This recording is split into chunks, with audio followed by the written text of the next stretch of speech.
j'espère que vous allez bien. Aujourd'hui, je suis quand même excitée parce que je vous présente la toute dernière nouveauté dans Placote, dans la collection Développement socio-affectif. Je viens juste de le recevoir et je trouve les illustrations vraiment magnifiques. C'est un jeu qui aussi, je crois, va plaire à plusieurs parents parmi vous.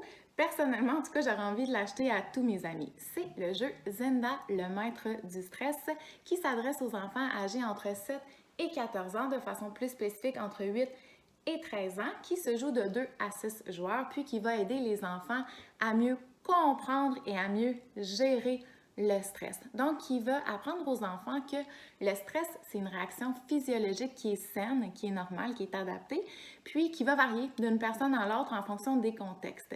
Ça va aider aussi les enfants à développer des stratégies, développer des moyens pour mieux composer, pour mieux gérer le stress. Donc, c'est un jeu de parcours qui est en casse-tête comme plusieurs de nos jeux. Puis, c'est un jeu qui est coopératif. Donc, tous les joueurs vont jouer ensemble avec le pion panda contre le pion ninja. Le ninja qui, lui, représente le stress dans le jeu.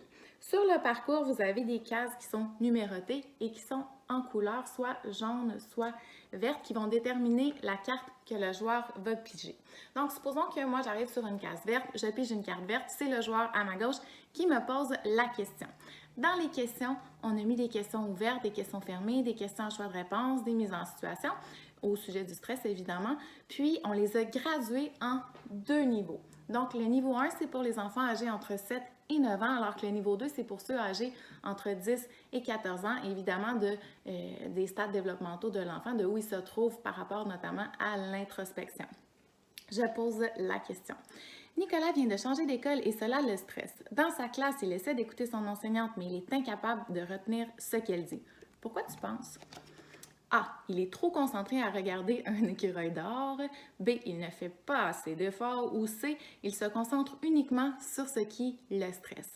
Donc, à ce moment-là, le joueur répond en essayant de développer de la meilleure façon qui soit la réponse qu'il croit.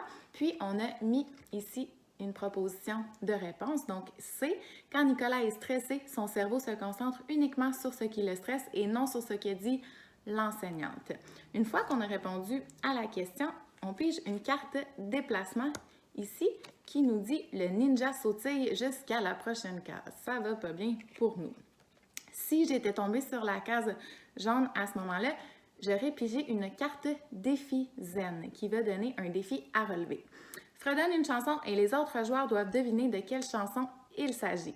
Ce qui est intéressant sur les cartes défi zen, c'est qu'en plus du défi, on a mis une petite bulle avec de l'information, donc pour apprendre des choses supplémentaires aux enfants au sujet du stress. Chanter étire le muscle qui te permet de respirer, le diaphragme, ce qui détend ton corps. À la fin du jeu, si c'est le panda qui arrive au premier au temple, c'est les joueurs qui ont gagné. Si par contre, c'est le ninja qui est arrivé premier au temple, les joueurs ont perdu.